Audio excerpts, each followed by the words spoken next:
RS power మీడియాకు స్వాగతం. ప్రభుత్వ అధికారులే లేకుంటే ప్రభుత్వంలో పనిచేస్తున్న కొంతమంది నీడచాటుగా జరిగిన హత్యగా దీన్ని బట్టి మనకు ఉదాహరణ ఉంటుంది.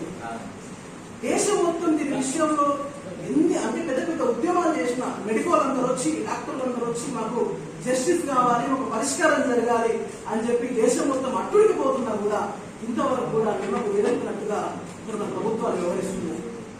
ఆమె పోస్ట్ మార్టం రిపోర్ట్ తీస్తే 150 గ్రాముల శవం దొరికింది బాడీ లోపల.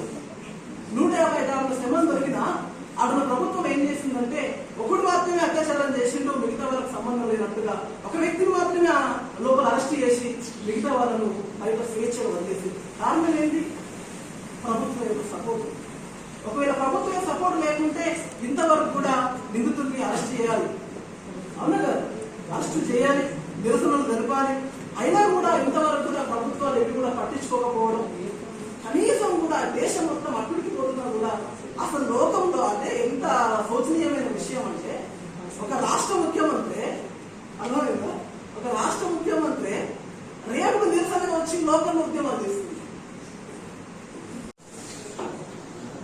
పశ్చిమ బెంగాల్ కోల్కతాలో జరిగినటువంటి మౌమిత పైన అత్యాచారాన్ని ప్రగతిశీల ప్రజాస్వామ్య విద్యార్థి సంఘం PDSU దర్పల్లి మండల కమిటీగా పూర్తిగా వ్యతిరేకిస్తా ఉన్నాం.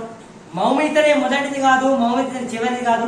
అనేక మంది పైన, అనేక అమ్మాయిల పైన సెకండ్కి ఒక అమ్మాయి, నిమిషానికి 3 పైన అత్యాచారాలు జరుగుతూ ఉన్నాయి. అసలు ప్రభుత్వాలు, రక్షణ యంత్రం ఏం చేస్తుందని చెప్పేసి మేము ప్రశ్నిస్తా ఉన్నాం.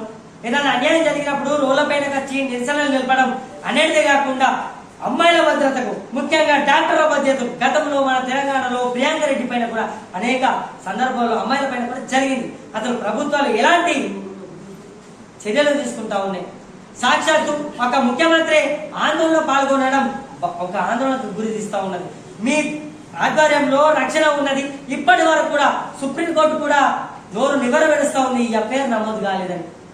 కొన్ని లక్షల మంది మీద అత్యాచారాలు అయితే కొన్ని వేల మందికి శిక్ష పడడం సిగ్గుచేటు. అసలు న్యాయ వ్యవస్థ పైన నమ్మల్లో వద్దు అనే ప్రజానికము ఆలోచనలో సందిగ్ధంలో ఉన్నారు. ఈ విద్యా వ్యవస్థ పైన, ఈ యువతరం పైన అనేక ప్రభావాలు పడతా ఉన్నాయి. కాబట్టి కేంద్ర ప్రభుత్వం అమ్మాయిల పైన, ఈ విద్యారంగం పైన, ఈ సొసైటీలో ఈ అర్హత ఉన్నాయి కానీ గరీబులకు ఎలాంటి విధంగా కావట్లేదు.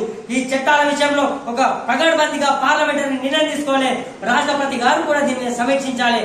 అదే విధంగా ఈ దేశంలో, పక్క దేశంలో జరుగుతున్న అన్యాయాల గురించి ప్రశ్నించేటువంటి ఓ మహా మేధావులారా, మన రాష్ట్రంలో అనేక మంది అమ్మాయిల పైన అఘాయిత్యాలు జరుగుతున్నాయి. దాని మీద కూడా ప్రశ్నించాలని ఈ సంఘటనను పూర్తిగా వ్యతిరేకిస్తున్నాం PDSUగా. కాబట్టి మేము డిమాండ్ చేస్తా ఉన్నాం, సుప్రీంకోర్టు న్యాయమూర్తితో విచారణ జరిపించాలి. ఎవరైతే నిందితులు ఉన్నారో వారిని కఠినంగా శిక్షించి ఉరి తీయాలని చెప్పేసి ఏ లాయర్లు కూడా వీరి కేసుని వాదించడానికి ముందుకు రావద్దని నిర్ణయం చేయాలని చెప్పేసి మేము డిమాండ్ చేస్తా ఉన్నాం.